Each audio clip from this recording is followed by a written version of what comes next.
আক্রমণ, চারিদিকে আক্রমণ। সে সোশ্যাল মিডিয়াতে বলেন আর রাজপথে বলেন।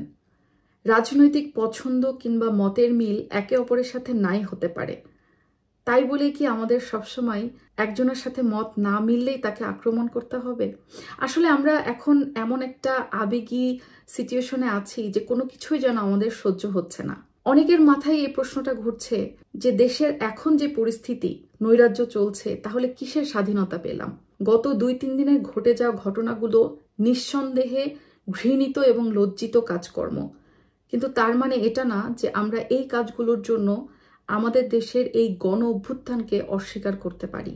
71-এর মুক্তিযুদ্ধের কথা যদি আমরা দেখি, সেই ইতিহাসেও কিন্তু আমরা এটাই জানতে পারি, যুদ্ধের ঠিক পরে সাময়িক সময়ের জন্য যখন একটা দেশ সরকারবিহীন অবস্থায় থাকে, তখন কিন্তু দেশে আইন শৃঙ্খলা পরিস্থিতি অনেক বেশি ভঙ্গুর হয়ে যায় এবং এই সুযোগটাই কিন্তু একদল স্বার্থান্বেষী মানুষ নেয়। এরা কোনো দল, বর্ণ, জাতি কোনো কিছুই না। এরা হচ্ছে স্বার্থান্বেষী একদল মানুষ, যারা কিনা দেশ এবং দশের কখনোই ভালো চায়নি। আর এরা যে শুধু এখনই নতুন করে তৈরি হয়েছে তা কিন্তু না। এরা অতীতেও ছিল, এখনো আছে, ভবিষ্যতেও থাকবে।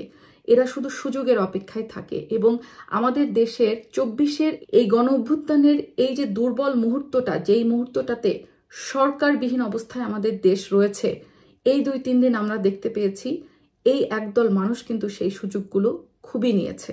এর জন্য কিন্তু আমাদের অবশ্যই নিজেদেরকে সচেতন হতে হবে, সতর্ক থাকতে হবে এবং সেই সাথে অন্তর্বর্তীকালীন সরকারটা খুব তাড়াতাড়ি গঠন হওয়ার দরকার এই সব কিছু নিয়ন্ত্রণে আনার জন্য। এবং খুশির সংবাদ হচ্ছে আজকেই কিন্তু আমাদের অন্তর্বর্তীকালীন সরকারের শপথ নেওয়ার কথা।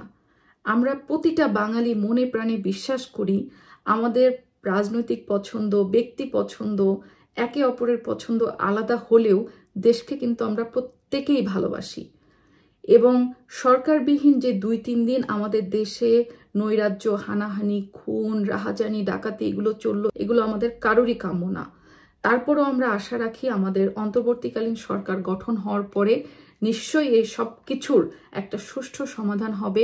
আইন শৃঙ্খলা বাহিনী সুন্দরভাবে তাদের কাজে ফিরবেন এবং দেশের দায়িত্ব কাঁধে তুলে নেবেন।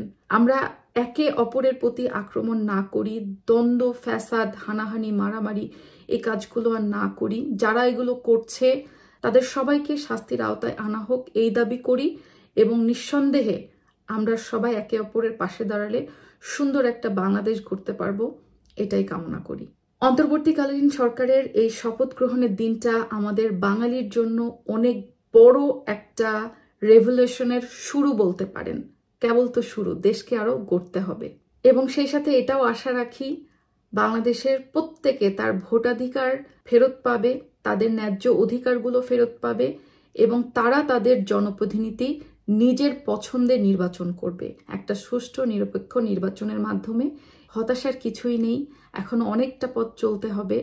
অন্তর্বর্তীকালীন সরকার গঠন হওয়ার পরে ইনশাল্লাহ আমরা নতুন একটা বাংলাদেশ দেখব।